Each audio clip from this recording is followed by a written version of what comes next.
muslimin jamaah salat Jumat dari Allah Subhanahu wa taala, kembali kita bersyukur kepada Allah Subhanahu wa taala. Pada hari pagi ini kita bersyukur kepada Allah Subhanahu wa taala kesempatan sehingga kita bisa hadir kembali di besar Robi dalam melaksanakan ibadah salat Jumat. Mudah-mudahan apa kita laksanakan diterima Allah Subhanahu wa taala di sisinya dan didapatkan akan pahalanya. Amin amin ya rabbal alamin. Kemudian saudara dan saudara kita kirimkan kepada saudara Rasulullah yang berkata Allahumma shalli ala sayyidina Muhammad wa ala ali sayyidina Muhammad. Assalamualaikum ya Rasulullah, assalamualaikum ya Habibullah. Kaum muslimin jamaah salat Jumat dari Allah Subhanahu wa taala, sebagai biasanya sebelum masuk ke salat Jumat kami yang menyampaikan beberapa hal. Yang pertama yang bertugas sebagai khatib kita pada hari ini Al-Ustaz Amirullah Rasyad SKG dengan judul memulai dari diri sendiri untuk berubah. Sekali lagi yang bertugas sebagai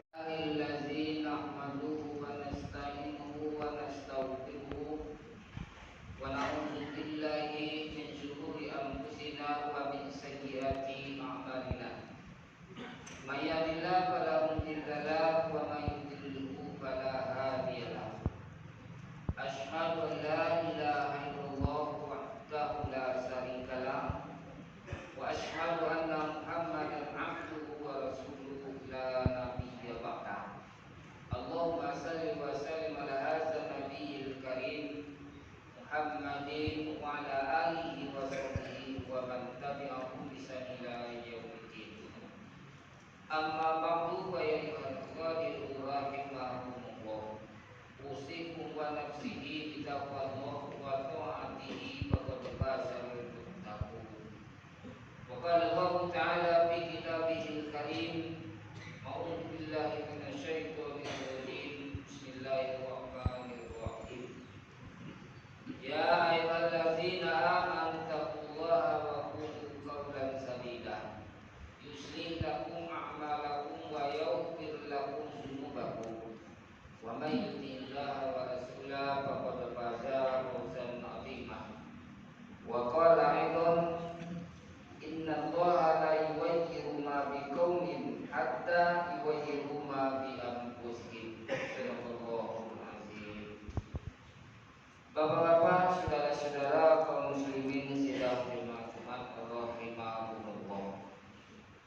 Alhamdulillah, puji dan syukur kembali kita serahkan kepada Allah Subhanahu wa taala atas limpahan rahmat dan karunia-Nya kepada kita, sehingga pada siang berbahagia ini kembali kita dapat melangkahkan kaki, mengayunkan tangan menuju rumah Allah yang kita cintai ini dalam rangka berbakti kepadanya. Mudah-mudahan segala amal ibadah dan kebaikan yang kita kerjakan diterima di sisi Allah Subhanahu wa taala sebagai bekal bagi kita menuju kampung akhirat kelak nanti. Kemudian shalawat salam kepada Allahumma sholli ala Muhammad. Tak bosan-bosan pula kita sampaikan buat junjungan kita Muhammad sallallahu alaihi wasallam, yang mana beliau telah bersusah payah memperjuangkan agama Allah demi untuk keselamatan hidup kita di dunia dan kebahagiaan kekal abadi di kampung akhirat nanti. Kaum muslimin sidang Jumat rahimahumullah. Hidup ini sebetulnya adalah perubahan. Tentu perubahan yang dikehendaki di dalam hidup dan kehidupan ini adalah perubahan kepada kebaikan. Kita tidak mungkin juga melakukan suatu kebaikan itu secara sekaligus, tapi bertahap dan beransur-ansur. Kebaikan, perubahan yang kita inginkan dalam hidup dan kehidupan ini ada dua target yang hendak dan mesti harus kita capai dalam hidup dan kehidupan kita ini. Dalam waktu yang singkat, dalam waktu yang tidak terlalu lama, yang kedua hal ini mesti harus kita perjuangkan, harus kita mampu untuk Di dalam satu doa menjadi penutup doa yang selalu kita baca, Rabbana atina fid dunya hasanah wa fil akhirati hasanah wa qina azabannar. Yang pertama kita minta kepada Allah Subhanahu wa taala, Rabbana atina fid dunya hasanah. Ya Allah, berikanlah kepada diri saya kebaikan kehidupan di dunia ini, agar kita hidup lebih baik di dunia ini. Tentu mesti harus kita bekerja, harus kita berusaha dalam hidup dan kehidupan ini. Di dalam agama Islam diawali kita agar kita untuk mencari rezeki Allah Subhanahu wa taala, maka kita diperintahkan untuk bangun subuh. Lain kita bisa beruntung, bisa merubah nasib kehidupan kita. Maka Nabi pun juga mengatakan, bid dunya ka'annaka awabir sabit. Jadilah kamu hidup di dunia ini sebagai seorang perantau. Seorang perantau, dia ya sadar bahwa dia sedang merantau. Apa yang diinginkan bagi seorang perantau? Pasti ingin merubah nasib hidupnya lebih baik.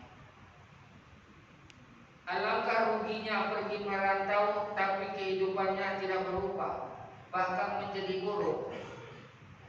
Maka kita di dunia ini kesempatan untuk meraih dunia ini, dan itu pun harus kita memanfaatkan dunia usaha yang kita lakukan dan untuk kepentingan hidup di dunia ini tetap harus bernilai ibadah, niatnya karena Allah Subhanahu wa taala.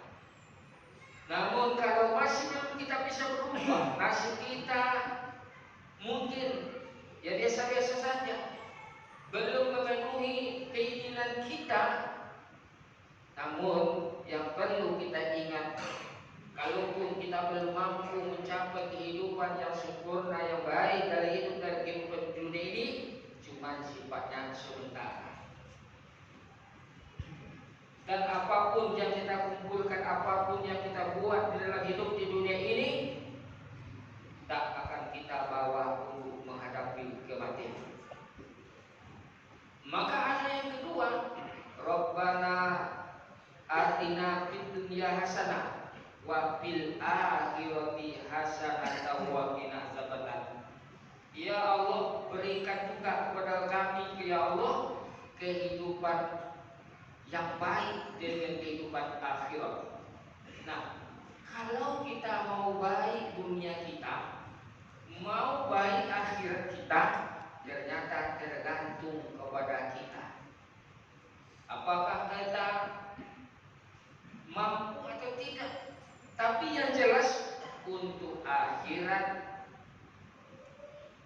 mau tidak mau, suka tidak suka, rela tidak rela, harus selalu kita berubah untuk kebaikan kepada kehidupan akhirat.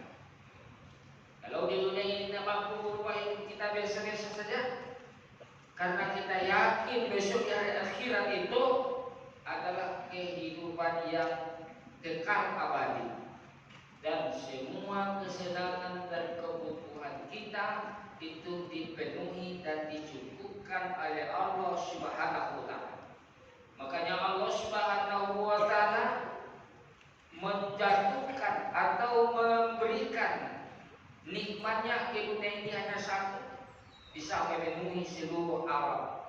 Sementara 99 itu akan kita nikmati dengan bersenang-senang, dengan tidak lagi berfoya-foya, itu di hari akhirat. Makanya kata Allah SWT, lahum fiha fakihatun wa lahum ma yad'un. Besok pada hari kiamat, semua kesenangan-kesenangan, semua permohonan-permohonan kita pasti akan dikabulkan oleh Allah Subhanahu wa taala. Maka oleh karena itu kita hidup dalam hidup dan kehidupan ini, baik untuk kepentingan hidup kita di dunia yang hanya sifatnya sementara, dan untuk kepentingan akhirat kita harus terus menerus untuk merubah diri kita kepada arah kebaikan. Karena kita saja yang mampu merubah, orang lain pun juga tak mampu. Dan Allah sudah serahkan kepada manusia. Kenapa Allah serahkan kepada manusia itu sendiri? Karena Allah sudah diberi akal oleh Allah Subhanahu wa Ta'ala. Akal ini yang menyeleksi ini baik, ini buruk. Yang buruk jelas tak ada guna dan manfaat, menyengsarakan. Yang baik pasti menyenangkan dan membahagiakan. Salah satu contoh, ketika orang mampu beribadah, dia pasti akan merasa senang, merasa bahagia. Tapi ketika seseorang berbuat dosa, berbuat keburukan, pasti menggelisahkan hatinya. Muslim, Allah sekali-kali tidak akan merubah bentuk nasib seseorang, tapi hatta yu'iru, hingga dia sendiri yang mampu merubah nasib dirinya, baik untuk di dunia maupun untuk akhirat. Diri kita sendiri yang mampu siap untuk merubah kepada kebaikan. Kebaikan hidup kita di dunia, kebaikan kehidupan akhirat. Namun pada kali ini kita akan coba, karena akhirat itu adalah tujuan utama kita. Karena dunia ini hanya sifatnya sementara. Tapi kebaikan di dunia ini, apa yang kita memenuhi kebutuhan kesenangan hidup kita di dunia ini, bisa juga akan berubah untuk kepentingan kebaikan akhirat. Maka ada di antaranya yang mesti harus kita lakukan dalam hidup dan kehidupan ini, agar kita mampu berubah dan mampu bertahan kepada perubahan dalam kebaikan. Yang pertama, istiqomah dalam beribadah. Sebab ibadah ini sebetulnya bukan sekadar hanya kita untuk mencapai surga Allah SWT, bukan hanya sekadar untuk mencari pahala, tapi ternyata ibadah ini salah satu untuk membuka pintu rezeki kehidupan kita di dunia ini. Maka kalau kita lihat orang-orang yang soleh, orang-orang yang menghafal Al-Quran, pasti terjaga, terpelihara hidupnya. Tapi Allah Subhanahu wa Ta'ala sebetulnya tidak menciptakan manusia kaya, tapi Allah ingin hanya sekedar mencukupkan kebutuhan hidup seseorang dalam kehidupan ini. Sebab kaya itu sifatnya relatif. Bagaimana ada sifatnya relatif? Banyak orang yang kaya tapi tersiksa dengan kekayaannya. Kenapa? Karena semakin kaya semakin tak cukup, semakin kaya semakin kurang. Bahkan kadang-kadang dengan kekayaan itu dibawa penyelewengan untuk memperoleh kekayaan itu sendiri. Betapa banyak orang-orang bisa menyelewengkan hukum. Kenapa? Karena dengan kekayaannya. Maka kekayaan hidup di dunia belum tentu membawa kebahagiaan, kesenangan bagi seseorang hidup di dunia ini. Maka melalui ibadah kepada Allah Subhanahu wa Ta'ala, apa harapannya? Allah memberikan dan membuka pintu rezeki kepada kita. Maka kata Allah Subhanahu wa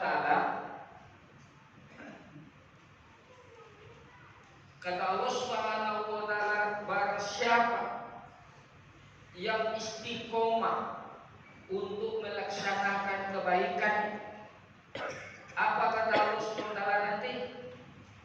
Allah takhafu wa la tahzanu. Jangan takut, baik hidup di dunia ini maupun dalam rangka menghadapi kehidupan di kampung akhirat. Innal ladzina qalu rabbunallah. Kenapa? Apabila kita istiqomah, tak perlu kita cemas takut menghadapi kehidupan di dunia ini. Allah tahu wala tahzanu. Tidak perlu juga kita bersedih. Kenapa harus kita tidak perlu bersedih? Kalaupun kita merasakan penderitaan di dunia ini, kesengsaraan, hanya kesengsaraan sementara, sifatnya tidak kekal. Tapi akan menjadi sedih yang berkepanjangan ketika kita tidak mampu melaksanakan amal ibadah kepada Allah secara istiqomah, secara terus-menerus. Bolehlah mungkin kita di dunia ini selamat merasa senang, tapi ada satu kehidupan yang menunggu kita di kampung akhirat. Wala tahzanu, jangan kita bersedih. Kenapa tidak harus kita bersedih? Karena dunia ini bukan menjadi tujuan kehidupan kita. Tujuan kehidupan kita adalah akhirat. Maka nanti orang-orang yang sudah terbebas rasa takut, rasa kecemasan dalam menjalani hidup dan kehidupan ini, dalam hidup dan kehidupan ini, maka nanti Allah beri kabar gembira kepada mereka. Kegembiraan yang senang, yang kekal abadi. Apa? Wa absiru billatil jannati kuntum tu'adun. Allah beri kabar gembira kepada mereka ini nanti dengan surga, dengan taman yang indah dan mewah, yang tak bisa dibeli dengan apapun banyak kekayaan yang kita peroleh di dunia ini. Itulah mahalnya surga Allah Subhanahu wa ta'ala. Semuanya nanti tersedia, semuanya sudah ada yang melayani kita ketika kita sudah berada di dalam jannah surganya Allah Subhanahu wa ta'ala. Kan dengan kehidupan di dunia ini tak perlu kita cemas, tak perlu kita harus takut. Kenapa? Tak perlu cemas dan khawatir kalau hanya sekedar kehidupan di dunia ini, karena ada kehidupan yang lebih baik, yaitu kehidupan akhirat. Hidup di dunia ini hanya sekedar ujian dan cobaan Allah Subhanahu wa ta'ala. Kalau belum mampu kita berubah untuk kehidupan yang lebih baik yang kita inginkan, tapi ada kehidupan yang lebih baik yang sedang disediakan, yang kekal abadi dari Allah di kampung akhirat. Yang pertama. Yang kedua, bersihkan hati dari penyakit hati. Kalau kita ingin berubah menjadi baik, bersihkan hati kita dari penyakit hati. Karena Allah SWT, wala tatamanna ma faddalallahu bihi ba'dukum ala ba'd. Dan janganlah kamu iri hati terhadap apa yang dikaruniakan Allah kepada sebagian kamu lebih banyak daripada sebagian yang lain. Mungkin di dunia ini ada karunia yang lebih banyak diberikan oleh Allah kepada orang lain. Jangan sampai iri hati kita, atau sampai kita membuat rasa benci, membuat rasa sakit hati dari hidup dan kehidupan ini. Yakin dan percaya Allah yang memberikan kepada mereka. Enak pun makanan cuma sampai di kerongkongan. Mewahnya mobil semewah-mewahnya hanya kita akan diusung dengan keranda besi. Begitulah cuma akhir kehidupan yang kita rasakan di dunia ini. Maka tidak perlu harus sempit hati, iri hati terhadap nikmat yang Allah berikan kepada sebahagian yang lain dalam hidup dan kehidupan ini. Yang ketiga, yakin untuk memilih jalan kebaikan.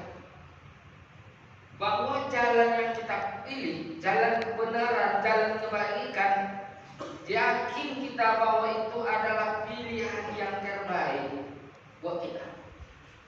Karena di dalam Al-Quran juga Allah katakan, wal wazna yaumaizil haq faman naqalat mawazinu wa ulaika humul muflihun. Kata Allah SWT, timbangan pada hari kiamat itu lebih kebenaran atau keadilan. Maka siapa yang berat timbangan kebaikannya, maka mereka itulah orang-orang yang beruntung. Jadi kalau timbangan kebaikan kita, kebenaran kita itu lebih besar, lebih banyak, lebih berat, itulah keberuntungan sesungguhnya, dan itulah kebaikan yang kita raih dan kita peroleh dalam kehidupan di dunia ini. Yang keempat, terbebas dari hutang dan riba. Karena memang hutang ini menjadi beban bagi kita. Maka orang yang kaya itu adalah orang yang mampu membebaskan diri daripada hutang dan perbuatan riba dalam hidup dan kehidupan ini. Yang terakhir, memiliki kemampuan secara finansial atau harta dalam hidup dan kehidupan ini. Sehingga dengan kita memiliki kemampuan secara finansial, insya Allah malah justru semakin banyak kita berbuat untuk bisa merubah kepada kebaikan dalam hidup dan kehidupan ini. Mudah-mudahan kita ini semuanya adalah satu visi kita, bahwa kita ingin berubah kepada arah kebaikan dalam hidup dan kehidupan ini, karena dengan